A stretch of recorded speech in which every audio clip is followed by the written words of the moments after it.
In problem 34, we have a sequence that is defined recursively by the definition a sub n. That means the nth term of the sequence, and a is again, that's just the nth term of the sequence, is defined in this way. It's 1 if n is equal to 1, and it's a sub n minus 1 plus n if n is greater than 1. So the first thing I do is write out some values of n, and then for a sub n. Well, I know that when n is 1, a sub n is equal to 1. Now when n is equal to 2, I'm in the lower branch there, n is greater than 1, and I need a sub n minus 1.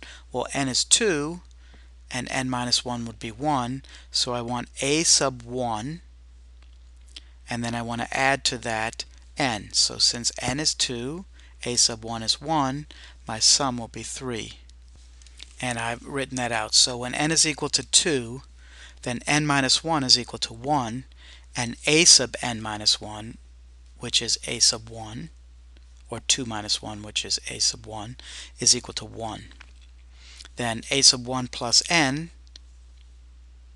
is equal to 1 plus n, which is 2, gives you 3 for that.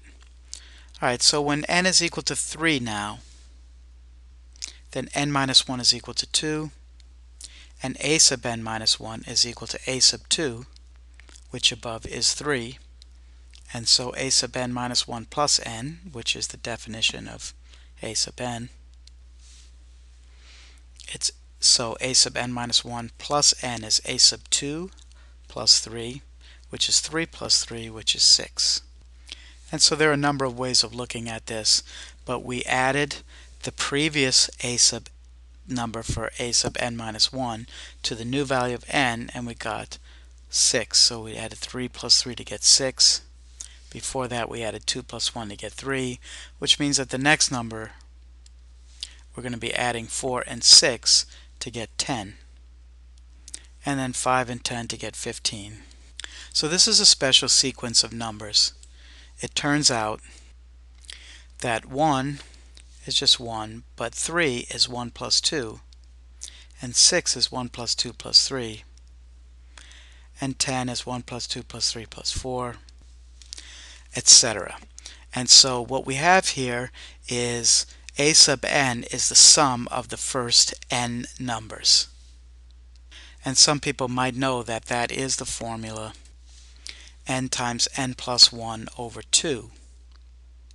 So for example, when n is 4, we would have 4 times 5, which is 20, divided by 2 is 10.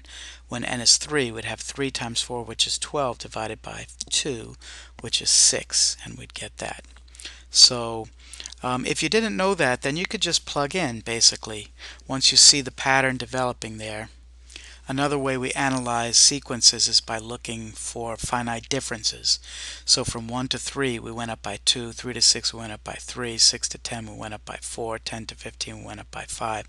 And so you can see that that's going up, the difference is going up by 1 every time.